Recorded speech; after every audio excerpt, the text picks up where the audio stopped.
Hello, all you beautiful YouTube people, and welcome back to my little corner of the internet. This one is my opinion, my conspiracy, my theory, my whatever regarding Andy Signor, my favorite topic, I guess. So, Andy Signor got to Hollywood in the early to mid 2010s with his wife and child in tow and found some fame on YouTube. This brought him into contact with pretty girls, and his later admitted sex addiction started driving his behavior. He got caught and was fired when 9 women spoke up. His wife divorced him, and he moved to Tampa, Florida to ponder what went wrong. The most egregious of allegations is what really stuck in his craw. He and April had an affair, but he didn't believe he took it too far. She obviously disagreed. He managed to dig up communications between the two to show that he'd had consent at one time. He used this to sue his former employers, and the case was settled. I do not know if there was a criminal case, but perhaps these dug up messages were also used to dismiss that. Allegedly, in my opinion. He claims April waged a social media campaign against him, but from what I can see, it's the other way around. Granted, I was not around the situation back in 2016 to 2018.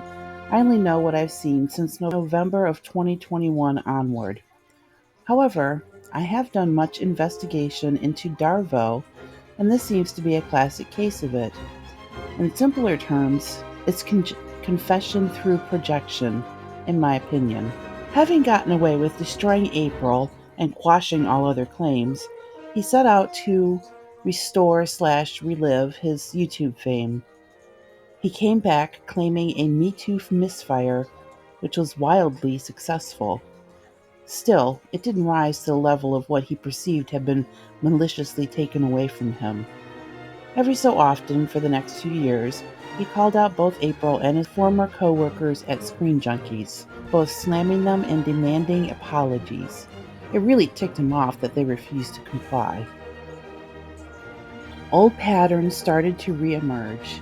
He got into fights on YouTube with those that supported him after his cancellation. With no actual employer, he was free to behave however he wished. At the time, he waged multi-pronged attacks. He coerced folks to spy for him and to create videos bashing perceived enemies, while also hassling them via YouTube live streams and other social media.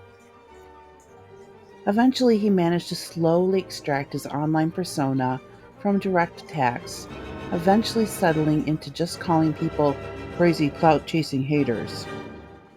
He still calls out Matt Darbo by name, but others he leaves anonymous. That way it's more difficult for his viewers to see the other side, in my opinion. After stumbling into the Free Britney movement, he started to, once again, lose control of his self-admitted sex addiction that he may or may not have sought treatment for. Damaged pretty women were within the movement, and Andy's libido took over. He didn't want people to be able to easily save or share his private messages, so he settled on Telegram, which is famously used by groups like terrorist organizations. Its heavy encryption and the secret chat option proved to be almost ideal. I do not know if Sunshine was his first conquest, nor if there were any others between her and Britney. I do know that he was pestering Jade during and after his Brit obsession. I know of 3 other women during/after Jade, all the way up to his Vegas trip to see Johnny Depp in concert in November of 2022. For those keeping count, we're up to 15 victims altogether. I know some others he tried with that ignored him/immediately shut him down. Allegedly. Andy and his fixer, Will Morris, thought they'd sufficiently isolated Britney, which they had for a good 9 months after I and the rest of the ladies left the community. When Brit spoke out, Jade started to find her courage. Andy panicked and sticked his PI friend John Hubbard on her. It took a bit of time and much reassurance, but Jade is loud and proud now. Andy's been able to keep himself more or less removed from Britt's and Jade's claims up until he decided to crowdfund an ill-conceived plan to hassle ousted royals, Harry and Meghan, and their family. This seems to be his next grift, after he'd milked the Johnny Depp situation as much as he possibly could. He's even created a whole new channel for it, Popcorn Palace. Why Steph the Altar Nerd supports such an endeavor, I have no idea. She'd been covering the couple for a while, being from the UK herself. All I can think is that she's getting a cut of the money, allegedly. He'd more or less handed the Britney Spears stuff off to another co-host, It's Kim, but it looks like he completely took over Meghan and Harry. He doesn't follow what he finds morally right or wrong. He follows the money, honey. Clicks, clout, and cash are the name of the game for YouTubers like Andy, in my opinion. And by default, every one of his co-hosts and mods that have their own channels. And, it'd be fine if they do. Just be upfront about it.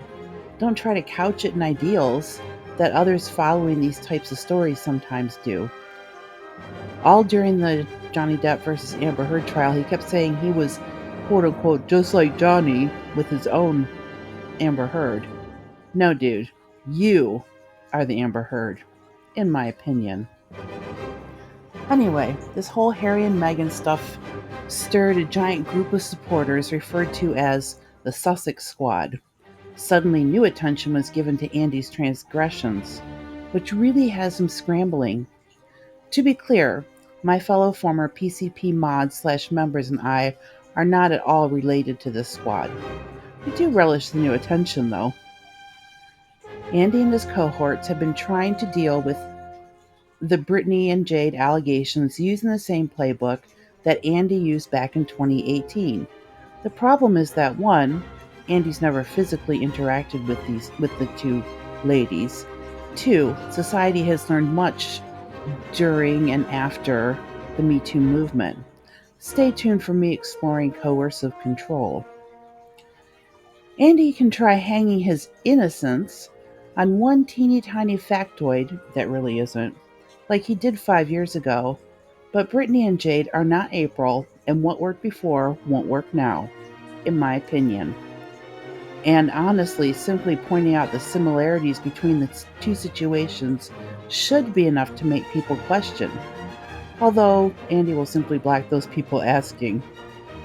So, that is my opinion, my conspiracy, my theory, my whatever regarding Andy Signore. Let me know what you think.